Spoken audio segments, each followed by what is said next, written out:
I heard, once again for the first time, Richard Wagner's overture to the Master Singers.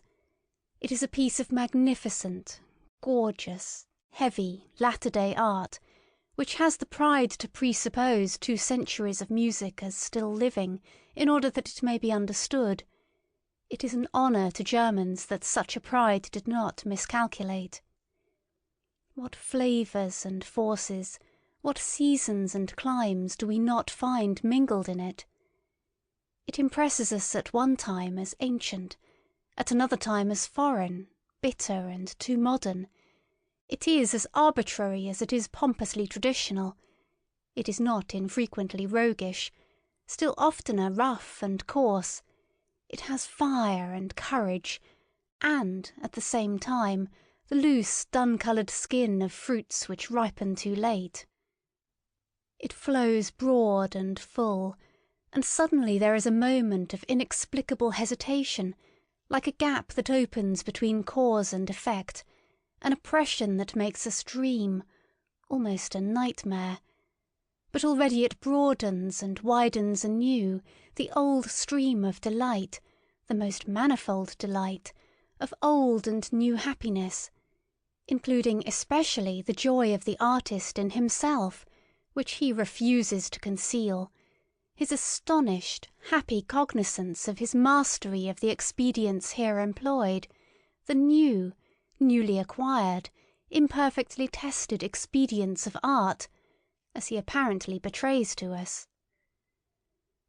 All in all, however, no beauty, no south, nothing of the delicate southern clearness of the sky, nothing of grace, no dance, hardly a will for logic. A certain clumsiness even, which is also emphasized, as though the artist wished to say to us, "It is part of my intention."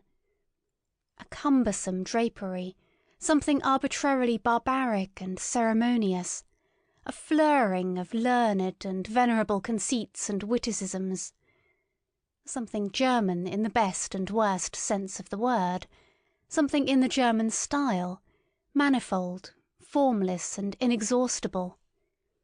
A certain German potency and superplenitude of soul, which is not afraid to hide itself under the raffinement of decadence, which, perhaps, feels itself most at ease there. A real genuine token of the German soul, which is at the same time young and aged, too ripe and yet still too rich in futurity. This kind of music expresses best what I think of the Germans. They belong to the day before yesterday and the day after tomorrow. They have as yet no today. 241. We good Europeans, we also have hours when we allow ourselves a warm-hearted patriotism, a plunge and relapse into old loves and narrow views. I have just given an example of it. Hours of national excitement, of patriotic anguish, and all other sorts of old-fashioned floods of sentiment. Duller spirits than we may only get done with what confines its operations in us to hours and plays itself out in hours, in a considerable time, some in half a year, others in half a lifetime, according to the speed and strength with which they digest and change their material. Indeed, I could think of sluggish, hesitating races, which, even in our rapidly moving Europe, would require half a century ere they could surmount such atavistic attacks of patriotism and soil attachment, and return once more to reason, that is to say, to good Europeanism.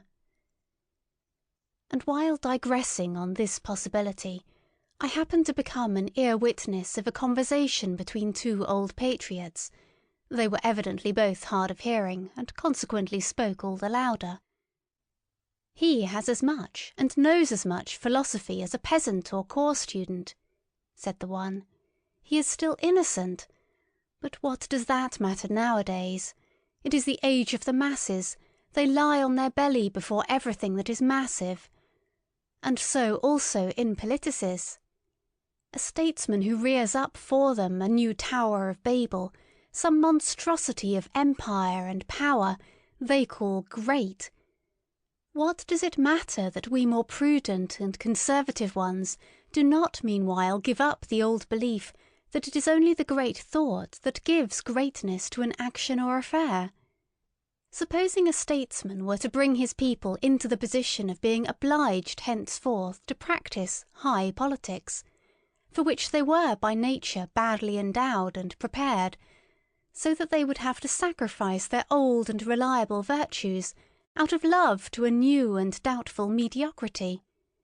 Supposing a statesman were to condemn his people generally to practice politics, when they have hitherto had something better to do and think about, and when in the depths of their souls they have been unable to free themselves from a prudent loathing of the restlessness, emptiness, and noisy wranglings of the essentially politics-practising nations.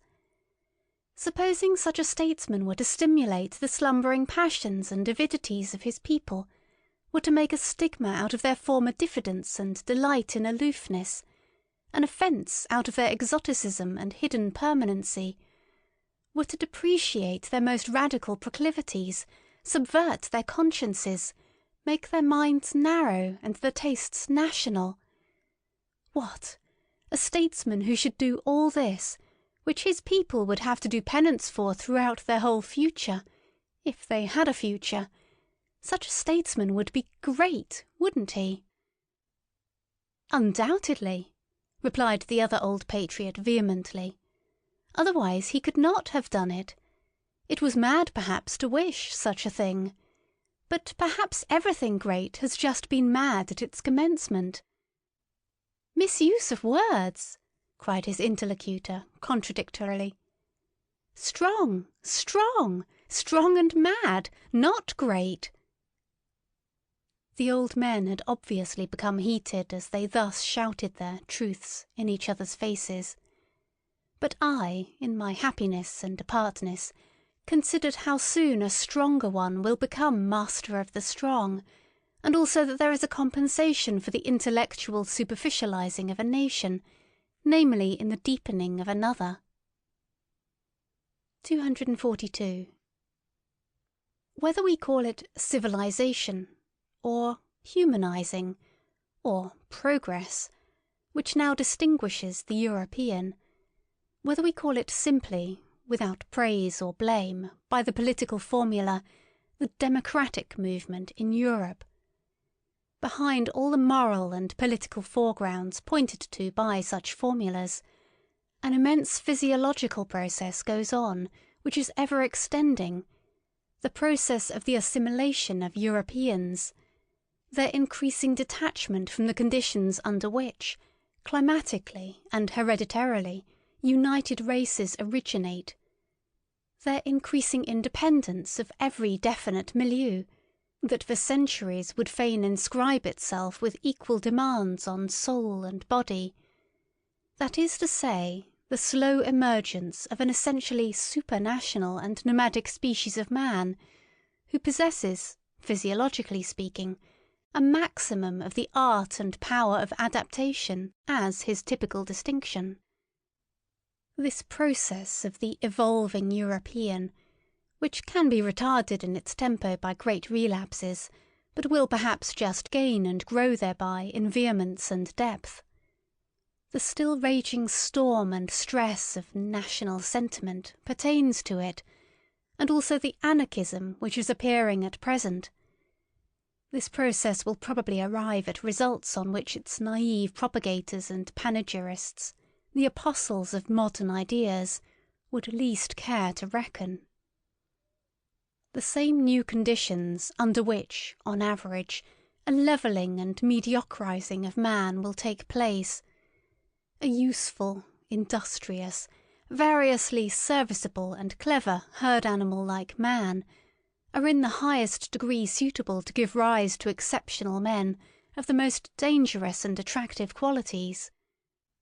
For, while the capacity for adaptation, which is ever trying changing conditions, and begins a new work with every generation, almost with every decade, makes the powerfulness of the type impossible, while the collective impression of such future Europeans will probably be that of numerous, talkative, weak-willed, and very handy workmen who require a master, a commander, as they require their daily bread. While, therefore, the democratizing of Europe will tend to the production of a type prepared for slavery in the most subtle sense of the term, the strong man will necessarily in individual and exceptional cases become stronger and richer than he has perhaps ever been before, owing to the unprejudicedness of his schooling, owing to the immense variety of practice, art, and disguise. I meant to say that the democratizing of Europe is at the same time an involuntary arrangement for the rearing of tyrants, taking the word in all its meanings, even in its most spiritual sense. 243. I hear with pleasure that our sun is moving rapidly towards the constellation Hercules, and I hope that the men on this earth will do like the sun, and we foremost, we good Europeans. 244. There was a time when it was customary to call Germans deep by way of distinction.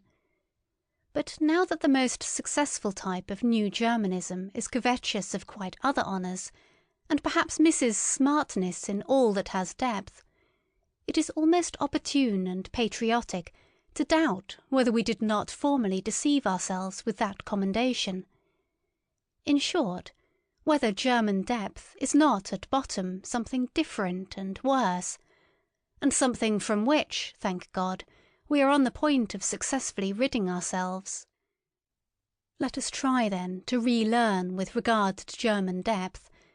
The only thing necessary for the purpose is a little vivisection of the German soul. The German soul is above all manifold, varied in its source, aggregated and superimposed rather than actually built. This is owing to its origin. A German who would embolden himself to assert, "Two souls, alas, dwell in my breast," would make a bad guess at the truth. Or, more correctly, he would come up far short of the truth about the number of souls. As a people made up of the most extraordinary mixing and mingling of races, perhaps even with a preponderance of the pre-Aryan element, as the people of the centre in every sense of the term, the Germans are more intangible, more ample, more contradictory, more unknown, more incalculable, more surprising, and even more terrifying than other peoples are to themselves. They escape definition, and are thereby alone the despair of the French. It is characteristic of the Germans that the question, "What is German?" never dies out among them. Kotzebue certainly knew his Germans well enough. "We are known," they cried jubilantly to him, but Sand also thought he knew them. Jean-Paul knew what he was doing when he declared himself incensed at Fichte's lying but patriotic flatteries and exaggerations. But it is probable that Goethe thought differently about Germans from Jean-Paul, even though he acknowledged him to be right with regard to Fichte. It is a question what Goethe really thought about the Germans. But about many things around him he never spoke explicitly, and all his life he knew how to keep an astute silence. Probably he had good reason for it. It is certain that it was not the wars of independence that made him look up more joyfully, any more than it was the French Revolution, the event on account of which he reconstructed his Faust, and indeed the whole problem of man, was the appearance of Napoleon. There are words of Goethe in which he condemns with impatient severity, as from a foreign land, that which Germans take a pride in. He once defined the famous German turn of mind as indulgence towards its own and others' weaknesses. Was he wrong? It is characteristic of Germans that one is seldom entirely wrong about them. The German soul has passages and galleries in it. There are caves, hiding-places, and dungeons therein. Its disorder has much of the charm of the mysterious. The German is well acquainted with the bypaths to chaos.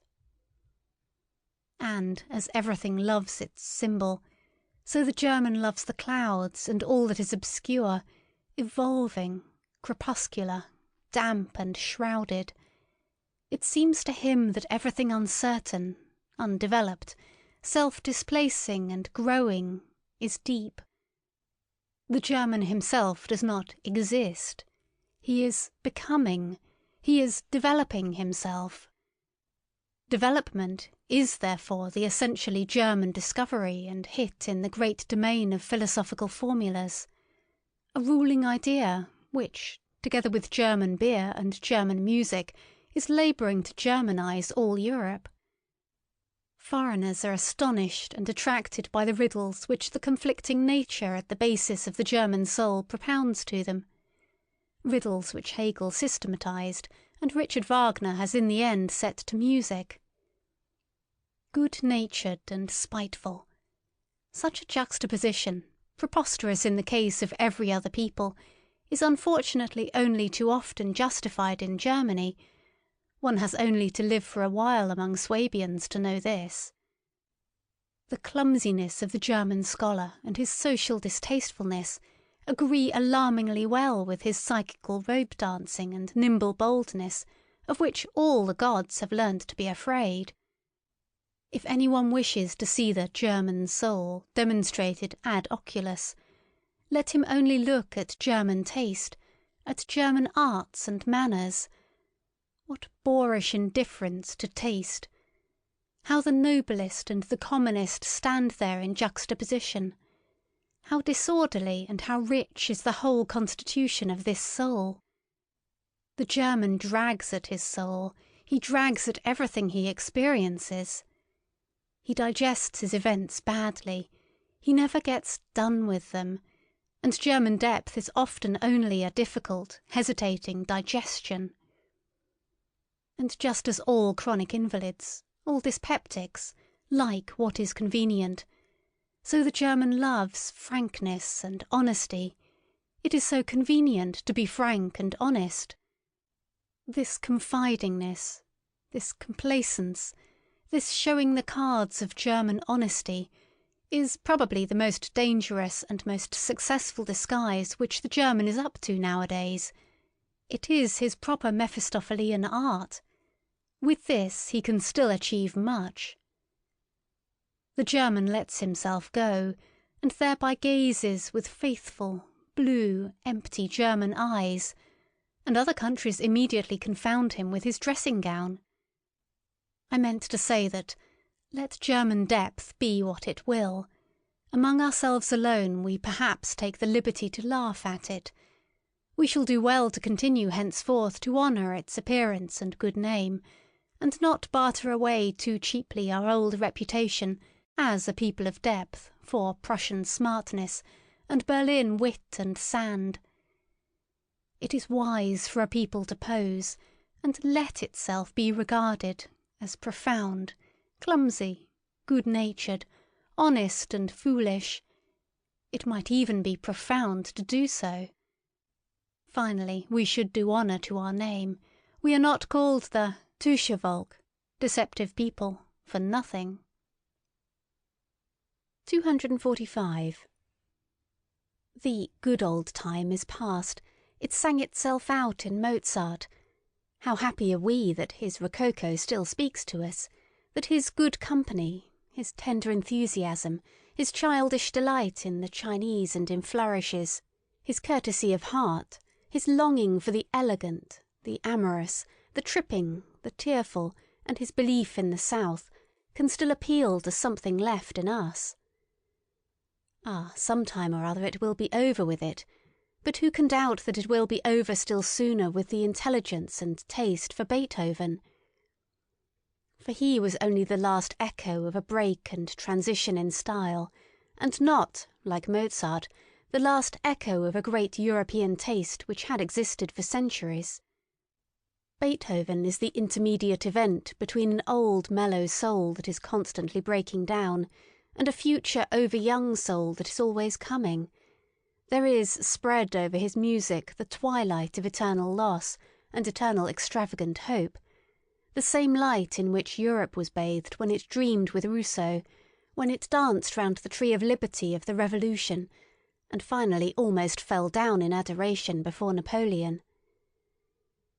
But how rapidly does this very sentiment now pale? How difficult nowadays is even the apprehension of this sentiment? How strangely does the language of Rousseau, Schiller, Shelley, and Byron sound to our ear, in whom collectively the same fate of Europe was able to speak, which knew how to sing in Beethoven. Whatever German music came afterwards belongs to Romanticism, that is to say, to a movement which, historically considered, was still shorter, more fleeting and more superficial than that great interlude, the transition of Europe from Rousseau to Napoleon and to the rise of democracy. Weber. But what do we care nowadays for Freischütz and Oberon, or Marschner's Hans Heiling and Vampire, or even Wagner's Tannhauser? That is extinct, although not yet forgotten music. This whole music of Romanticism, besides, was not noble enough, was not musical enough, to maintain its position anywhere but in the theatre and before the masses. From the beginning it was second-rate music, which was little thought of by genuine musicians. It was different with Felix Mendelssohn, that halcyon master, who, on account of his lighter, purer, happier soul, quickly acquired admiration, and was equally quickly forgotten, as the beautiful episode of German music. But with regard to Robert Schumann, who took things seriously and has been taken seriously from the first, he was the last that founded a school. Do we not now regard it as a satisfaction, a relief, a deliverance, that this very romanticism of Schumann's has been surmounted? Schumann, fleeing into the Saxon Switzerland of his soul, with a half Werther-like, half Jean-Paul-like nature, assuredly not like Beethoven, assuredly not like Byron. His Manfred music is a mistake and a misunderstanding to the extent of injustice. Schumann, with his taste, which was fundamentally a petty taste, that is to say, a dangerous propensity, doubly dangerous among Germans, for quiet lyricism and intoxication of the feelings, going constantly apart, timidly withdrawing and retiring, a noble weakling who revelled in nothing but anonymous joy and sorrow, from the beginning a sort of girl and noli me tangere. This Schumann was already merely a German event in music, and no longer a European event, as Beethoven had been, as in a still greater degree Mozart had been. With Schumann, German music was threatened with its greatest danger, that of losing the voice for the soul of Europe, and sinking into a merely national affair. 246. What a torture are books written in German to a reader who has a third ear! How indignantly he stands beside the slowly turning swamp of sounds without tune and rhythms without dance, which Germans call a book. And even the German who reads books, how lazily, how reluctantly, how badly he reads. How many Germans know, and consider it obligatory to know, that there is art in every good sentence, art which must be divined if the sentence is to be understood. If there is a misunderstanding about its tempo, for instance, the sentence itself is misunderstood.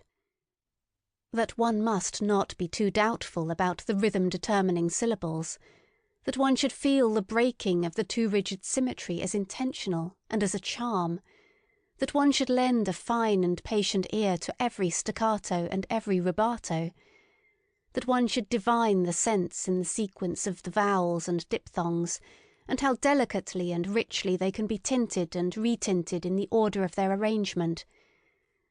Who among book-reading Germans is complacent enough to recognise such duties and requirements, and to listen to so much art and intention in language?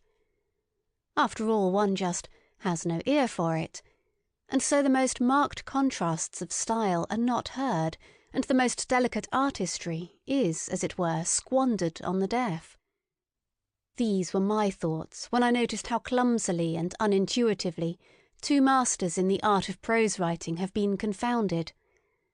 One whose words drop down hesitatingly and coldly, as from the roof of a damp cave, he counts on their dull sound and echo, and another who manipulates his language like a flexible sword, and from his arm down into his toes feels the dangerous bliss of the quivering, over-sharp blade, which wishes to bite, hiss, and cut.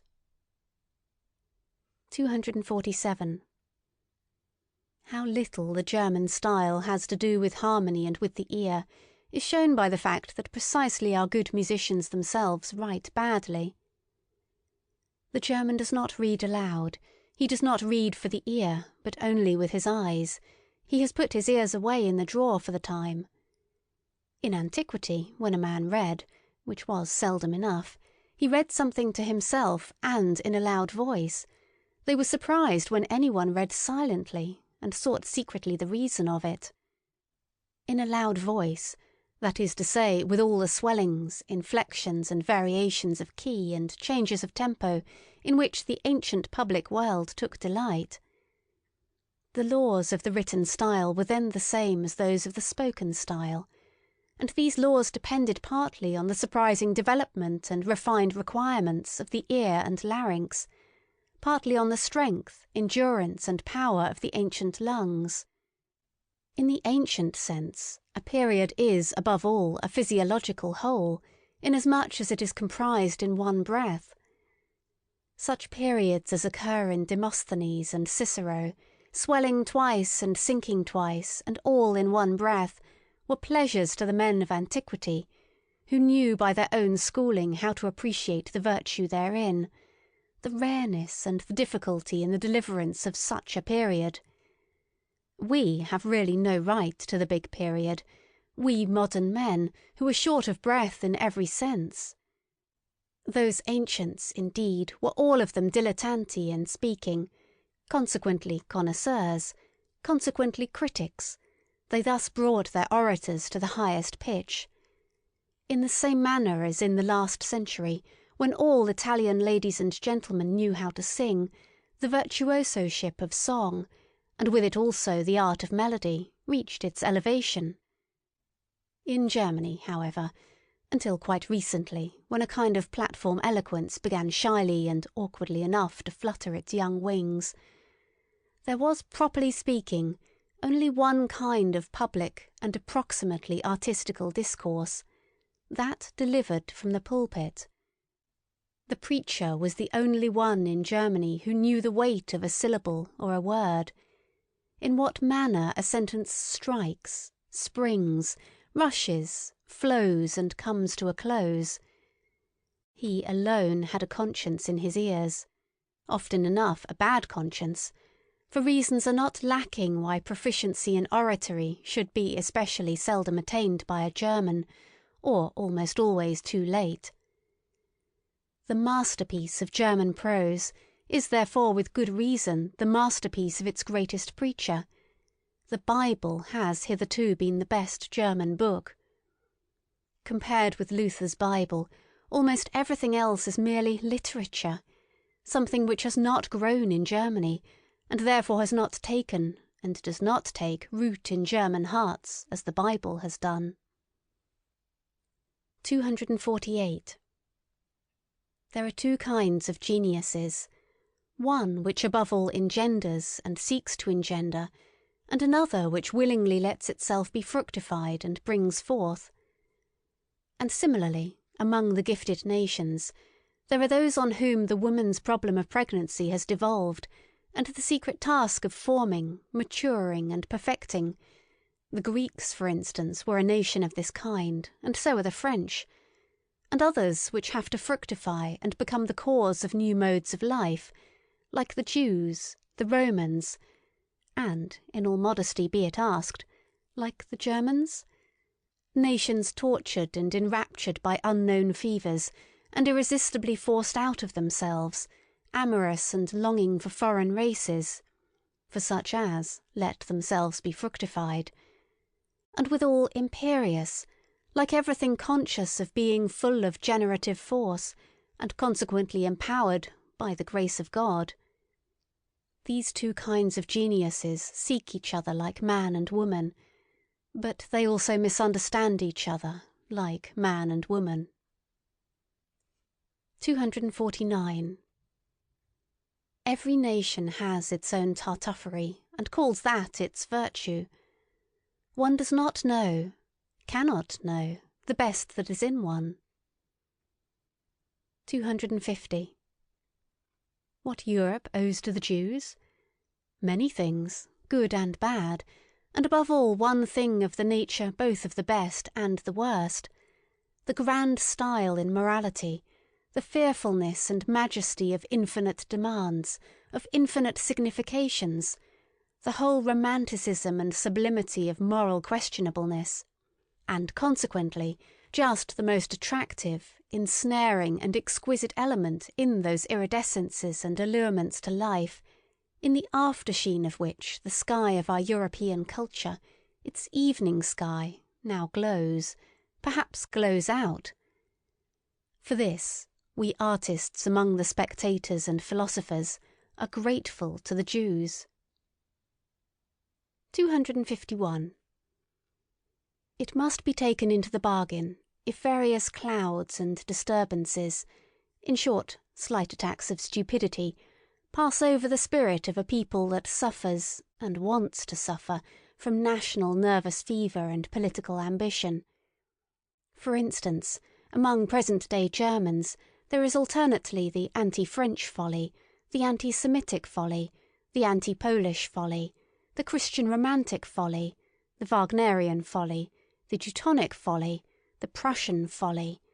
Just look at those poor historians, the Sibyls and Treitschkes and their closely bandaged heads, and whatever else these little obscurations of the German spirit and conscience may be called.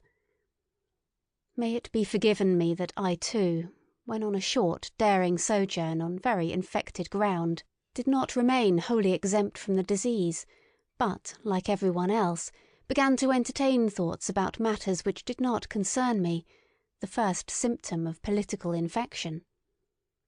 About the Jews, for instance, listen to the following. I have never yet met a German who was favourably inclined to the Jews, and however decided the repudiation of actual anti-Semitism may be on the part of all prudent and political men, this prudence and policy is not perhaps directed against the nature of the sentiment itself, but only against its dangerous excess, and especially against the distasteful and infamous expression of this excess of sentiment. On this point we must not deceive ourselves. That Germany has amply sufficient Jews, that the German stomach, the German blood, has difficulty, and will long have difficulty, in disposing only of this quantity of Jew, as the Italian, the Frenchman, and the Englishman have done by means of a stronger digestion. That is the unmistakable declaration and language of a general instinct, to which one must listen and according to which one must act. Let no more Jews come in, and shut the doors, especially towards the east, also towards Austria. Thus commands the instinct of a people whose nature is still feeble and uncertain, so that it could be easily wiped out, easily extinguished by a stronger race. The Jews, however, are beyond all doubt the strongest, toughest and purest race at present living in Europe. They know how to succeed even under the worst conditions, in fact better than under favourable ones, by means of virtues of some sort, which one would like nowadays to label as vices, owing above all to a resolute faith which does not need to be ashamed before modern ideas. They alter only when they do alter, in the same way that the Russian Empire makes its conquest, as an empire that has plenty of time and is not of yesterday, namely, according to the principle, as slowly as possible. A thinker who has the future of Europe at heart will, in all his perspectives concerning the future, calculate upon the Jews, as he will calculate upon the Russians, as above all the surest and likeliest factors in the great play and battle of forces. that which is at present called a nation in Europe, and is really rather a res facta than nata, indeed, sometimes confusingly similar to a res ficta et picta, is in every case something evolving, young, easily displaced, and not yet a race, much less such a race, or a perennius, as the Jews are. Such nations should most carefully avoid all hot-headed rivalry and hostility. It is certain that the Jews, if they desired, or if they were driven to it, as the anti-Semites seem to wish, could now have the ascendancy, nay, literally the supremacy over Europe. That they are not working and planning for that end is equally certain.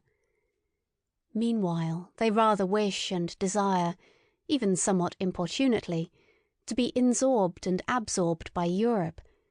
They long to be finally settled, authorised and respected somewhere, and wish to put an end to the nomadic life, to the wandering Jew, and one should certainly take account of this impulse and tendency, and make advances to it. It possibly betokens a mitigation of the Jewish instincts, for which purpose it would perhaps be useful and fair to banish the anti-Semitic bawlers out of the country. One should make advances with all prudence and with selection, pretty much as the English nobility do. It stands to reason that the more powerful and strongly marked types of New Germanism could enter into relation with the Jews with the least hesitation. For instance, the nobleman officer from the Prussian border. It would be interesting in many ways to see whether the genius for money and patience, and especially some intellect and intellectuality, sadly lacking in the place referred to, could not in addition be annexed and trained to the hereditary art of commanding and obeying, for both of which the country in question has now a classic reputation. But here it is expedient to break off my festal discourse and my sprightly Teutonomania, for I have already reached my serious topic, the European problem as I understand it, the rearing of a new ruling caste for Europe. 252. They are not a philosophical race, the English. Bacon represents an attack on the philosophical spirit generally. Hobbes, Hume and Locke an abasement and a depreciation of the idea of a philosopher for more than a century. It was against Hume that Kant uprose and raised himself. It was Locke of whom Schelling rightly said, "Je méprise Locke." In the struggle against the English mechanical stultification of the world, Hegel and Schopenhauer, along with Goethe, were of one accord, the two hostile brother geniuses in philosophy who pushed in different directions towards the opposite poles of German thought, and thereby wronged each other as only brothers will do. What is lacking in England, and has always been lacking, that half-actor and rhetorician knew well enough, the absurd muddlehead Carlyle, who sought to conceal under passionate grimaces what he knew about himself, namely, what was lacking in Carlyle, real power of intellect, real depth of intellectual perception, in short, philosophy. It is characteristic of such an unphilosophical race to hold on firmly to Christianity. They need its discipline for moralizing and humanizing. The Englishman, more gloomy, sensual, headstrong and brutal than the German, is, for that very reason, as the baser of the two, also the most pious. He has all the more need of Christianity. To finer nostrils, this English Christianity itself still has a characteristic English taint of spleen and alcoholic excess, for which, owing to good reasons, it is used as an antidote, the finer poison to neutralise the coarser. A finer form of poisoning is in fact a step in advance with coarse-mannered people, a step towards spiritualisation. The English coarseness and rustic demureness is still most satisfactorily disguised by Christian pantomime, and by praying and psalm-singing, or, more correctly, it is thereby explained and differently expressed. And for the herd of drunkards and rakes who formerly learned moral grunting under the influence of Methodism, and more recently as the Salvation Army, a penitential fit may really be the relatively highest manifestation of humanity to which they can be elevated. So much may reasonably be admitted. That, however, which offends even in the humanest Englishman is his lack of music, to speak figuratively, and also literally. He has neither rhythm nor dance in the movements of his soul and body. Indeed, not even the desire for rhythm and dance, for music. Listen to him speaking. Look at the most beautiful Englishwomen walking. In no country on earth are there more beautiful doves and swans. Finally, listen to them singing. But I ask too much. 253. There are truths which are best recognised by mediocre minds, because they are best adapted for them. There are truths which only possess charms and seductive power for mediocre spirits. One is pushed to this probably unpleasant conclusion, now that the influence of respectable but mediocre Englishmen, I may mention Darwin, John Stuart Mill, and Herbert Spencer, begins to gain the ascendancy in the middle-class region of European taste.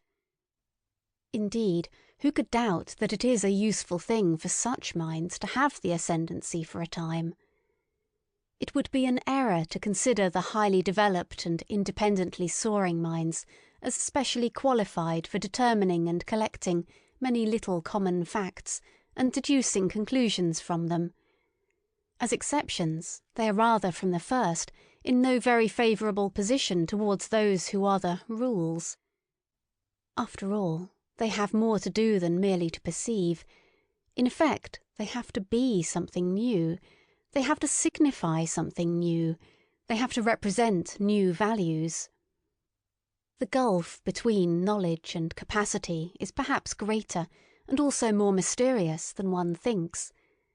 The capable man in the grand style, the creator, will possibly have to be an ignorant person, while on the other hand, for scientific discoveries like those of Darwin, a certain narrowness, aridity and industrious carefulness, in short something English, may not be unfavourable for arriving at them. Finally, let it not be forgotten that the English, with their profound mediocrity, brought about once before a general depression of European intelligence. What is called modern ideas, or the ideas of the 18th century, or French ideas, that, consequently against which the German mind rose up with profound disgust, is of English origin, there is no doubt about it. The French were only the apes and actors of these ideas, their best soldiers, and likewise, alas, their first and profoundest victims.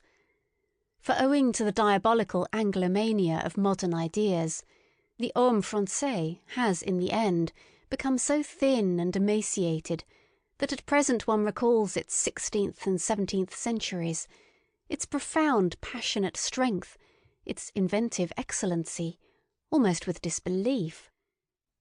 One must, however, maintain this verdict of historical justice in a determined manner, and defend it against present prejudices and appearances. The European noblesse, of sentiment, taste, and manners, taking the word in every high sense, is the work and invention of France. The European ignobleness, the plebeianism of modern ideas, is England's work and invention. 254. Even at present, France is still the seat of the most intellectual and refined culture of Europe. It is still the high school of taste, but one must know how to find this France of taste. He who belongs to it keeps himself well concealed. They may be a small number in whom it lives and is embodied, besides perhaps being men who do not stand upon the strongest legs, in part fatalists, hypochondriacs, invalids, in part persons overindulged, over-refined, such as have the ambition to conceal themselves. They have all something in common. They keep their ears closed in presence of the delirious folly and noisy spouting of the democratic bourgeois. In fact, a besotted and brutalized France at present sprawls in the foreground. It recently celebrated a veritable orgy of bad taste and, at the same time, of self-admiration at the funeral of Victor Hugo. There is also something else common to them, a predilection to resist intellectual Germanizing, and a still greater inability to do so. In this France of intellect, which is also a France of pessimism, Schopenhauer has perhaps become more at home and more indigenous than he has ever been in Germany, not to speak of Heinrich Heine, who has long ago been reincarnated in the more refined and fastidious lyrists of Paris, or of Hegel, who at present, in the form of Taine, the first of living historians, exercises an almost tyrannical influence. As regards Richard Wagner, however, the more French music learns to adapt itself to the actual needs of the homme moderne, the more will it Wagnerize. One can safely predict that beforehand. It is already taking place sufficiently. There are, however, three things which the French can still boast of with pride as their heritage and possession, and as indelible tokens of their ancient intellectual superiority in Europe, in spite of all voluntary or involuntary Germanizing and vulgarizing of taste. Firstly, the capacity for artistic emotion, for devotion to form, for which the expression l'art pour l'art, along with numerous others, has been invented. Such capacity has not been lacking in France for 3 centuries, and owing to its reverence for the small number, it has again and again made a sort of chamber music of literature possible, which is sought for in vain elsewhere in Europe. The second thing whereby the French can lay claim to a superiority over Europe is their ancient, many-sided, moralistic culture, owing to which one finds on an average, even in the petty romancier of the newspapers and chance boulevardier de Paris, a psychological sensitiveness and curiosity, of which, for example, one has no conception, to say nothing of the thing itself, in Germany. The Germans lack a couple of centuries of the moralistic work requisite thereto, which, as we have said, France has not grudged. Those who call the Germans naive on that account give them commendation for a defect. As the opposite of the German inexperience and innocence, involuptate psychologica, which is not too remotely associated with the tediousness of German intercourse, and as the most successful expression of genuine French curiosity and inventive talent in this domain of delicate thrills, Henri Bayle may be noted, that remarkable anticipatory and forerunning man, who, with a Napoleonic tempo, traversed his Europe, in fact several centuries of the European soul, as a surveyor and discoverer thereof. It has required 2 generations to overtake him one way or another, to divine long afterwards some of the riddles that perplexed and enraptured him, this strange Epicurean and man of interrogation, the last great psychologist of France. There is yet a third claim to superiority. In the French character there is a successful halfway synthesis of the North and South, which makes them comprehend many things, and enjoins upon them other things, which an Englishman can never comprehend. Their temperament, turned alternately to and from the south, in which from time to time the Provençal and Ligurian blood froths over, preserves them from the dreadful northern grey-in-grey, from sunless conceptual spectrism, and from poverty of blood, our German infirmity of taste, for the excessive prevalence of which, at the present moment, blood and iron, that is to say high politics, has with great resolution been prescribed, according to a dangerous healing art, which bids me wait and wait, but not yet hope. There is also still in France a pre-understanding and ready welcome for those rarer and rarely gratified men who are too comprehensive to find satisfaction in any kind of fatherlandism, and know how to love the South when in the North, and the North when in the South, the born Midlanders, the good Europeans. For them Bizet has made music, this latest genius, who has seen a new beauty and seduction, who has discovered a piece of the South in music. 255. I hold that many precautions should be taken against German music. Suppose a person loves the South as I love it, as a great school of recovery for the most spiritual and the most sensuous ills, as a boundless solar profusion and effulgence, which o'erspreads a sovereign existence believing in itself. Well, such a person will learn to be somewhat on his guard against German music, because, in injuring his taste anew, it will also injure his health anew. Such a Southerner not by origin but by belief, if he should dream of the future of music, must also dream of it being freed from the influence of the North, and must have in his ears the prelude to a deeper, mightier, and perhaps more perverse and mysterious music, a super-German music, which does not fade, pale and die away, as all German music does, at the sight of the blue, wanton sea and the Mediterranean clearness of sky, a super-European music which holds its own even in presence of the brown sunsets of the desert, whose soul is akin to the palm tree, and can be at home and can roam with big, beautiful, lonely beasts of prey.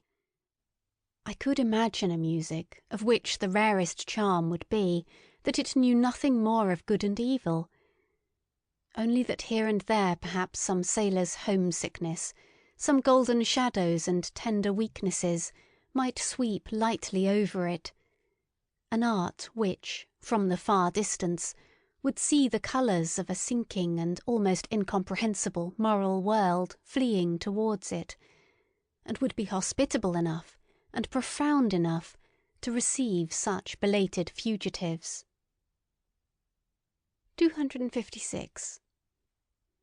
Owing to the morbid estrangement which the nationality craze has induced, and still induces, among the nations of Europe, owing also to the short-sighted and hasty-handed politicians who, with the help of this craze, are at present in power, and do not suspect to what extent the disintegrating policy they pursue must necessarily be only an interlude policy.